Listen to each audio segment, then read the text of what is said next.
특별히 모든 민족 요 단어를 중심으로 해서 선교에 대해서 생각해 보는 시간을 가지겠습니다. 아주 상세하고 내용이 많지만은 여러분들이 처음 듣는 분들이 대부분이기 때문에 아주 핵심적으로 중요한 것만 말씀을 드리겠습니다. 윌리엄 캐리 영국 사람인데 침례교 사람인데 원래는 구두수성공이었는데 그 사람을 개신교 현대 선교의 아버지라고 부릅니다. 개신교 현대 선교의 아버지라고 부르는 윌리엄 캐리 이후에 그 개신교 선교는 두 가지 관점으로 진행이 되었는데, 하나는 국가 단위 중심의 선교였습니다. 우리가 알다시피 국가라는 것은 정치적인 정체 단위로 일정한 영토 또 거기에 사는 사람들로 구성되어 있고, 주권에 의한 하나의 통치 조직을 가지고 있는 사회 집단이고, 국민 영토 주권의 3요소를 필요로 합니다. 이제 서구가 식민 통치를 할 때에 대상 지역을 정치적으로 그렇게 구분하는 것이 자연스럽게 선교계에 들어와서 그렇게 된 것이죠. 제국주의 식민 통치 기간 가운데 국경을 그어놓고 하는 거기에 따라서 선교사들이 선교를 하였다는 것이죠. 그리고 난 뒤에 두 번째는 현대 선교 아버지라고 하는 윌리엄 캐리 이후에 세계 선교의 특징은 도널드 맥가브란의 수수 신학에 따른 선교였습니다. 도널드 맥가브란은 그 인도 선교사 자녀로 태어나서 나중에 나이가 60이 넘어서 미국에 들어와서 미국 풀러 신학교라는 곳에 교역 성장학과 선교학 또 그것을 창시한 사람이라고 할 수 있습니다. 이제 그 사람이 주장한 것이 추수신학이었습니다. 똑같은 씨앗을 뿌려도 어떤 곳에는 많은 열매가 있고 어떤 곳에는 많은 열매가 안 맺힌다면, 같은 값이면 많은 열매가 맺히는 곳으로 가야 된다라고 했죠. 그래서 그런 결과 나중에 어떤 현상이 생기냐면은 이 선교사들이 가 있는 곳이 집중하고 몰리게 되었습니다. 어떤 곳은 선교사가 없고 어떤 곳은 선교사가 많이 있는 그런 결과를 가져왔습니다. 그 다음에 그 개신교 선교를 세계의 어떤 현대 선교의 운동으로 나눈 사람이 랄프 윈터라는 사람이었습니다. 이분은 2009년에 소천했지만 이분이 세상을 떠나시기 전에 한국에 도착했을 때 특강을 하고 할 때 제가 또 하나님의 은혜 가운데 참석할 수 있었습니다. 개신교 선교를 세 개의 그 운동으로 나누는데, 첫째는 해안선 지역 중심의 선교 시대로 나눕니다. 윌리엄 캐리 이후에 서구 사람들이 그 식민지에 들어갔을 때 외국인들은 해안 중심으로 사역을 하고 있었습니다. 아직은 저게 안 비춰져도 되겠습니다. 나중에 비춰주겠습니다. 그래서 해안선 중심으로 그렇게 사역했는데, 두 번째 시대는 1865년에 허드슨 테일러라는 사람이 중국 내지 선교회를 창립을 했습니다. 그래서 이제 차이나 인랜드 미션에서 CIM 이제 그 이름이 바뀐 것이 이제 OMF라는 선교 단체인데, 이제 제가 거기에 소속돼서 선교를 했던 단체입니다. 허드슨 테일러 같은 경우에는 해안선을 중심으로 서구 사람들이 선교사들이 몰려 있다가 조금 위험하고 또 이렇게 그 보안이 보장되지 않은 그 내지 육지 깊숙한 곳으로 들어갔습니다. 많은 대가를 지불하면서 들어갔습니다.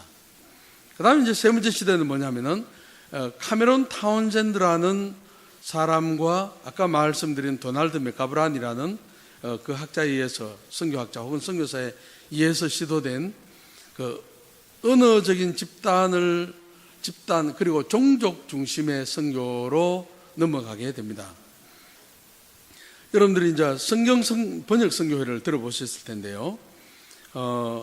이 카메론 타운젠드라는 사람은 남미 과테말라에 가서 과거 방식으로 원주민이 사용하는 언어가 아닌 스페인어로 된 성경을 한번 나누어 줄 때 거기에 있는 한 인디언이 당신의 하나님이 전능하시고 모든 것을 아신다면 당신은 왜 우리가 아는 언어로 하지 않고 그렇게 스페인어로 전하느냐는 말에 충격을 받고 그 사람들이 사용하는 인디언 언어로 복음을 전하기로 작정을 하고 1934년에 위클리프 성경 번역 선교회를 그렇게 조직을 하게 되죠.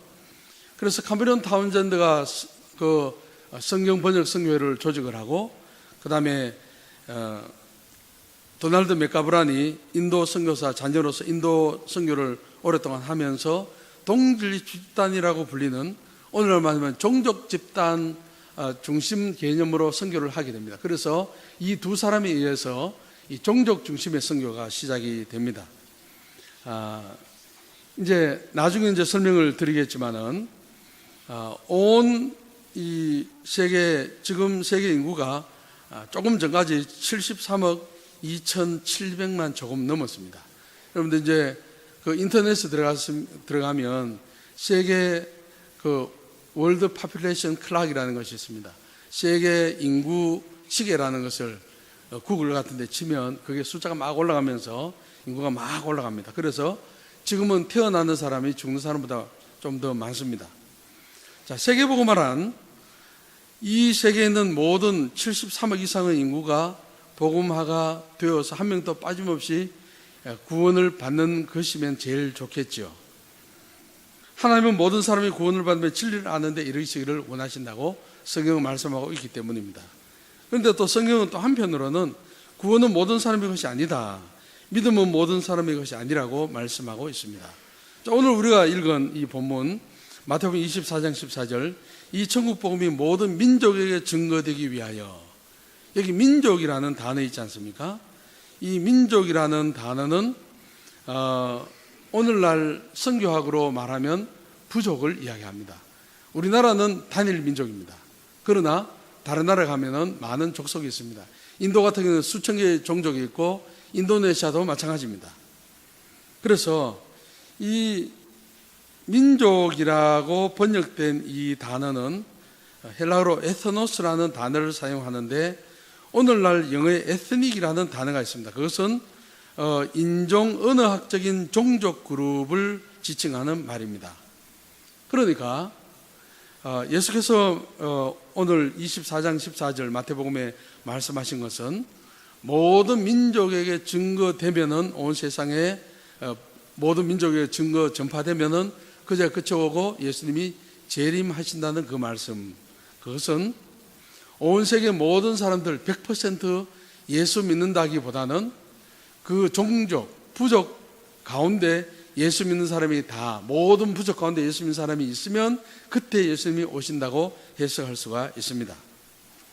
그래서 세계 복음화의 궁극적인 목적은 이 세상에 있는 모든 개인이 예수 믿는 것이지만은, 오늘 마태복음 24장 14절에 의하면은 이 각 종족 단위마다 예수 믿는 사람이 다 있는 것, 다 100% 복음화가 되지 않는다 할지라도 세계 종족을 보통 많이 다릅니다. 선교학자마다 24,000개부터 12,000개까지 이야기하는데, 선교학에서는 12,000개 종족으로 봅니다. 근데 여러분들 이제 우리는 뭐 이렇게 한 종족이고 전라도, 경상도, 충청도 이렇게 차이가 나지만은 어떤 종족은 40-50개의 각 종족으로 나눠집니다. 부족이. 제가 마지막에 선교했던 부족은 라오 부족이라는 곳인데, 그 부족에게는 수십 개의 이 종족이 또 따로 나눠져 있는데, 그걸 하나로 보고 했을 때 약 한 12,000개로 본다는 것이죠. 그러면 이 종족 중심의 선교가 본격적으로 가동된 것은 1974년 제1차 로잔 세계 복음화 대회가 스위스 로잔에서 있었습니다. 그때 이 랄프 윈터가 이 종족 중심의 선교에 대해서 발표를 하면서 본격적으로 말을 했고, 그때부터 세계 선교의 그 방향 흐름이 바로 이 나라 중심, 그리고 또 수확이 많은 곳으로 가는 그런 중심이 아니고 이 종족 중심, 그리고 미전도 종족 중심으로 나아가기 시작을 했습니다. 그리고 우리 한국교회 같은 경우도 1993년부터 종족 입양 운동 본부라는 것을, 지금은 KWM의 그 책임자인 한정국 선교사라는 분이, 그분이 중심이 돼서 그것을 운동을 이제 시작을 했습니다. 시작을 하면서 계속해서 종족 중심의 선교가 진행이 되기도 했는데요. 지금 이제 파워포인트를 보면서 거기에 대해서 제가 지금까지 말씀드린 것을 좀 더 쉽게 그림을 보면서 말씀을 드리겠습니다. 파워포인트 보여주시면 되겠습니다. 제일 첫째부터 보여주시기 바랍니다. 그 다음에요. 자, 저기 보면 현대 선교 역사의 변천에서 해안선 선교 시대, 내륙 선교 시대, 종족 선교 시대, 여러분들 보이죠? 그런 식으로 이제 윌리엄 캐리에 의해서, 그리고 허드슨 테일러에 의해서, 카메론 타운젠드, 그리고 도널드 맥가브란에 의해서 그렇게 진행이 되었다고 그렇게 하고 있습니다. 그 다음 카트로 넘어가겠습니다. 자, 여러분들 저거는 인구가 60억일 때 그렇지만은 인구 73억인 지금도 마찬가지입니다.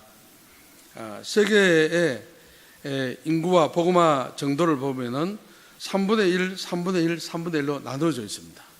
어떻게 나눠졌는지 한번 보겠습니다. 그 다음 그림을 보시면 아까 3분의 1씩 나눠져 있는데 전도된 종족 내 불신자, 미전도 종족 이런 식으로 해서 약 한 3분의 1씩으로 나눠져 있다고 보시면 되겠습니다. 그 다음에 넘어가겠습니다. 주요 국가 미전도 종족 수를 보면 이제 인도가 가장 많습니다. 미전도 종족이 가장 많고, 그 다음에 중국, 파키스탄, 방글라데시, 네팔 순으로 되어 있습니다. 그 다음에 그림에 보시면 종족별 미전도 종족 수가 나와 있습니다. 이슬람이 제일 많고요. 그 다음에 힌두교, 그 다음에 부족 종교, 불교, 기타 순으로 이렇게 되어 있습니다. 그 다음에 보시면 여러분들 세계 지도를 보시면 점이 청색 점이 찍혀 있지 않습니까? 그것은 기독교 분포도입니다. 그래서 그리스도인들이 어디에 많이 있는지, 자, 여러분들 보시면 우리 한국을 보세요. 한국이 좀 있고, 그 다음에 쭉 내려가면서 동남아에 조금 있는 것처럼 보이죠. 그리고 이 유럽, 영국, 독일, 프랑스, 유럽 쪽에 있고, 그 다음에 그 밑으로 내려오면 아프리카 지도가 있지 않습니까? 아프리카 지도에 아프리카 남부 지방에 주로 많이 퍼져 있습니다. 그리고 여러분들 거기서 제일 왼쪽으로 갑니까? 거기 가면은 북미가 있죠. 미국이 있고, 그 다음에는 밑에 남미가 있습니다. 그렇게 기독교인들이 퍼져 있습니다. 그 다음에 보시겠습니다. 그 다음에 이슬람 교도가 어디에 퍼져 있는지 보시면 아프리카 대륙의 북부, 사하라 이북에 퍼져 있고요. 그 다음에 중동에 있습니다. 중동에 있고, 그 다음에는 동남아에 쭉 퍼져 있습니다. 말레이시아, 인도네시아, 이런 식으로, 또 필리핀, 민다나오 그런 식으로 쭉 퍼져 있는 것을 보게 됩니다. 그 다음에요. 자, 불교도가 어디에 포함되어 있는지 한번 보십시오. 불교도는 주로 아시아 지역이죠. 아시아 지역에 한국, 일본, 중국, 그리고 동남아 일대에 불교가 저렇게 몰려 있습니다. 그 다음 보십시오. 힌두교도를 보면 어디에 있습니까? 인도에 있습니다. 인도에. 자, 그 다음에 요걸 세 개 다를 섞어 놓은 겁니다. 이슬람, 불교, 힌두교도를 이렇게 보면 저게 이제 성경에 있었는데 1040창이라 해가지고 북위 10도에서 북위 40도 사이에 대부분이 저기 다 있습니다. 자, 저쪽에 보면은 인도에 이제 힌두교가 있고요. 그 다음에 이슬람교가 그 중동과 북아프리카를 중심으로 동남아 말레이시아와 인도네시아에 쭉 퍼져 있고, 그 다음에는 불교가 아시아 지방 그리고 동남아에 퍼져 있습니다. 지금 세 개를 다 섞어 놓은 거죠. 그 다음 보시겠습니다. 미전도 종족이 있습니다. 미전도 종족은 복음화 선교에서는 2% 이하를 이야기를 합니다. 복음화 2% 이하 미전도 종족이 어디에 퍼져 있느냐 하면은 그 40창, 북위 10도에서 40도 그 사이에 있죠. 그 붉은 점이 많이 찍힌 곳일수록 미전도 종족이 제일 많은데, 이 세상에 미전도 종족이 제일 많은 것은 바로 인도입니다. 자, 그 다음에 한번 보십시오. 기독교 지역과 비기독교 지역 교차도 해서, 여러분들 기독교는 그 푸른색 있죠. 바다색, 하늘색으로 쭉 찍혀 있습니다. 그래서 우리가 이 세계 전체를 볼 때 이 기독교와 불교와 힌두교와 모슬렘이 어디에 퍼져 있는지를 여러분들이 이미 아시는 것이지만 더 눈으로 확인할 수가 있습니다. 그 다음 보십시오. 세계 종교 현황에서 좀 더 쉽게 이제 그 하늘색은 기독교고, 이 연두색, 초록색은 이슬람교고, 그 다음에 힌두교는 노란색이고, 그 다음에 불교는 조금 황색이죠. 예, 그 외에 유물론 하는 거 공산주의 뭐 그렇습니다. 예, 그런 식으로 되어 있습니다. 자, 이 정도로 보시고 그 다음에 제가 조금 더 말씀드리겠습니다.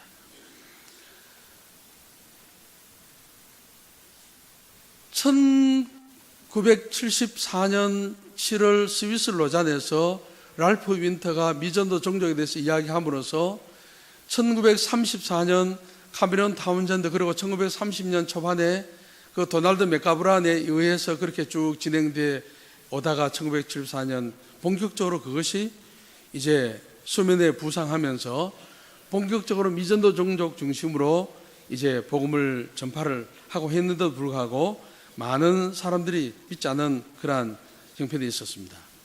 그래서 이제 획기적인 또한 선을 그은 사람이 누구냐면은 2000년이 되었을 때 2000년 7월 달에 그 빌리 그레함 전도 협회가 네덜란드 암스테르담에서 전 세계 209개국으로부터 약 한 10,000명 이상의 복음 전도자를 초청했습니다. 그러니까 하루 저녁에는 500명의 선교 지도자들만 따로 모았는데 테이블을 100개를 깔고 테이블 하나에 5명씩 앉도록 그렇게 했습니다. 그때 테이블 71번에 세계적인 선교 단체 총재들이 다 있었습니다. 거기에는 CCC는 세계 모든 국가에 다 있다고 보면 됩니다. 예수전도, 우리는 예수전도에 다 있지만은 YWM입니다. YWM입니다. Youth with Mission이고요. 그리고 위클리프, 세계 성경 번역 성교회죠. 그 다음에 예수영화, 지저스 필름에서 예수님의 생애를 영화로 더빙해서 하는 그런 선교단체가 있습니다. 그리고 미국 남침례교 교단 선교부, IMB인데 인터내셔널 미션 보드라고 하는데 세계 모든 교단 선교부 중에 가장 큰 교단 선교부입니다. 미국 남침례교가 있습니다. 남침례교는 기독교인이 1600만 정도, 대한민국 교인들의 배가 넘고요. 교회는 약 한 4만 5천 개 플러스 마이너스 되고 거기에서 파송된 교단 선교사들이 약 한 4,500명에서 5,000명 됩니다. 이런 굵직굵직한 선교단체 총재 5명이 테이블 71번에 앉아 있었습니다.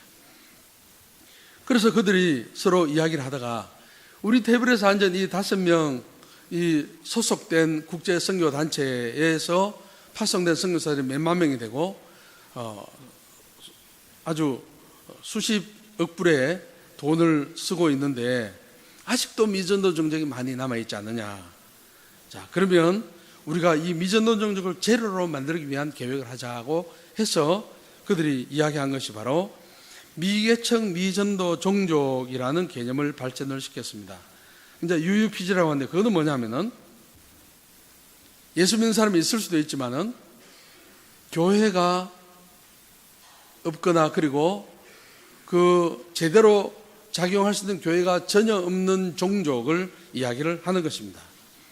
그래서 이제 조사를 쭉 해보니까 2005년에 그 비접촉 미전도 종족, 복음을 거의 들어보지 못한 교회가 없는 그런 종족이 2,486개 종족이 있었고 그 가운데 한 종족의 인구 10만 명 이상의 그 종족이 639개 종족이 나왔습니다. 그러니까 639개 종족은 한 종족단 인구 10만 명 이상인데 거기에 교회가 없었다는 것이죠. 그런데 639개 종족 가운데 310개의 종족이 인도에 있었습니다.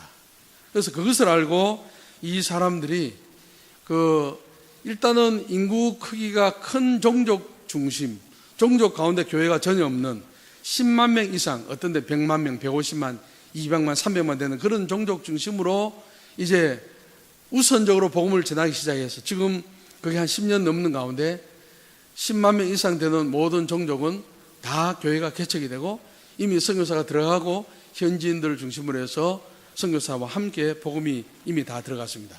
지금은요, 이제 FTT라는 본부가 있는데 거기에 홈페이지에 들어가면 수시로 변하는 그러한 이제 데이터가 올라옵니다.